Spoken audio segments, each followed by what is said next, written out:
belum perawatan Bang. Nah, itu kan pasti akan memberatkan masyarakat yang butuh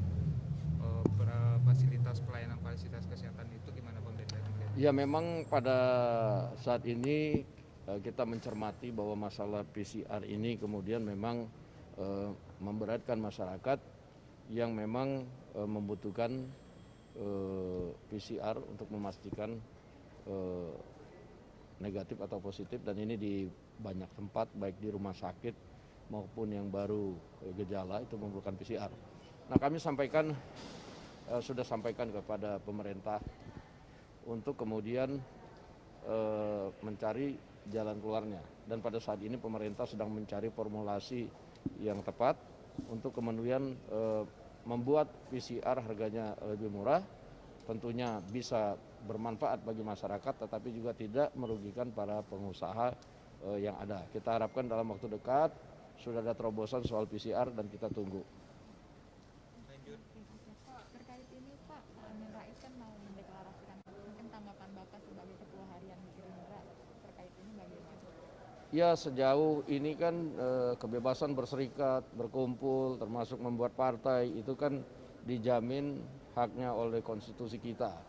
Nah apa yang dilakukan oleh Pak Amin Rais itu sepanjang kemudian mengikuti aturan yang ada, saya pikir tidak ada masalah membuat partai baru, dan mudah-mudahan bisa menambah iklim sehat demokrasi di Indonesia.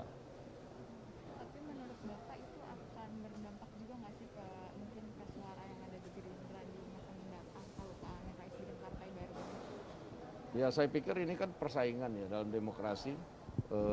Ya partai baru itu kan nanti juga akan ada beberapa, bukan hanya partai ini. Jadi saya pikir ya nggak ada masalah sepanjang masing-masing partai politik yang sudah punya kursi bisa menunjukkan program dan komitmen kepada masyarakat, ya kita tetap yakin bisa menjaga konstituen kita. Bang, mau minta tanggapan dari DPR sendiri terkait MA yang memangkas hukuman terhadap Pak Anas Urbaningrum. Kemarin tingkat kasasi sudah ditetapkan 14 tahun, lalu ternyata baru dikeluarkan putusan dipangkas menjadi kembali ke 8 tahun. Ini sama dengan putusan tingkat pertama. Alasannya salah satunya ini karena hanya satu saksi, Nazarudin, dan juga bukti-bukti katanya tidak terkait, tidak cukup kuat. Kalau DPR melihat hal ini? Iya, menurut kita sistem peradilan di Indonesia itu kan sudah mulai berjenjang dan terakhir di tingkat peninjauan kembali. Dan tentunya kita lihat bahwa majelis yang sudah ditunjuk di Mahkamah Agung untuk menangani ini kan sudah melakukan persidangan dan menelaah kembali bukti-bukti yang ada.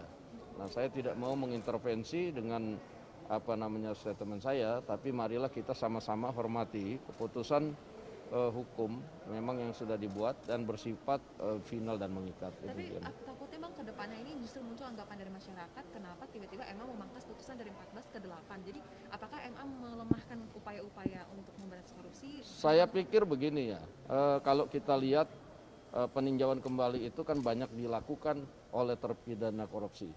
Nah, ada yang dikabulkan, banyak yang tidak dikabulkan, saya pikir juga begitu. Jadi ini tergantung pada penilaian hakim yang kemudian menyidangkan dan memeriksa berkas perkara. Nah jadi kalau mau ya imbang, itu banyak juga yang tidak dikabulkan. Jadi inilah sistem hukum yang ada dan marilah kita sama-sama hormati. Ya, Pancasila itu adalah warisan dari pendahulu kita, dan itu adalah kemewahan yang dimiliki oleh bangsa Indonesia.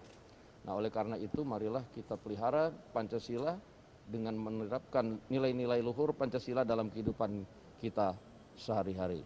Selamat Hari Kesaktian Pancasila. Salam Indonesia Raya. satu lagi. Udah beredar di Setnek.